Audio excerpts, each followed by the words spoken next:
অনেকদিন ধরে বলছিলে কিছু কলকার ওপরে শাড়ি দেখাতে, তো আজকে একটা কলকার ওপরে শাড়ি দেখাবো তোমাদেরকে। জিনিসটা আগে একটু খুলে দেখিয়ে দিই, তারপরে তোমাদেরকে কালার ভ্যারাইটি গুলো শেয়ার করব।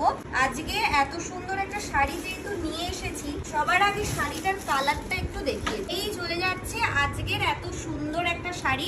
এর কালার আর ভ্যারাইটির সাথে দেখো মেটেরিয়ালটা কি অপূর্ব দেখতে। চলে যাচ্ছে এই শাড়িটার অসম্ভব সুন্দর একটা বিপি পোর্শন, যেটা অল ওভার ওয়ার্ক করা রয়েছে, ময়ূরের ডিজাইন রয়েছে। কি চলে যাচ্ছে আঁচল পোর্শনটাও ঢালাও কাজ, ময়ূরের ডিজাইন, ছোট ছোট কলকা দিয়ে কিন্তু অল ওভার বডিটা পুরো কভার করা রয়েছে। জাস্ট জিনিসগুলো একটু দেখে নাও আর কালারগুলো দেখিয়ে দিচ্ছি। অবশ্যই প্রাইস বলবো, বাট তার আগে এর কালার কন্ট্রাস্ট গুলো একটু দেখিয়ে দিই। এই সুন্দর শাড়িটার একটা এত সুন্দর পেস্তা কালার যাবে, এই সুন্দর শাড়িটার একটা এত সুন্দর চেরি কালার যাবে, চেরি অরেঞ্জ বলতে পারো, এই সুন্দর একটা বাটল গ্রিন কালার যাবে।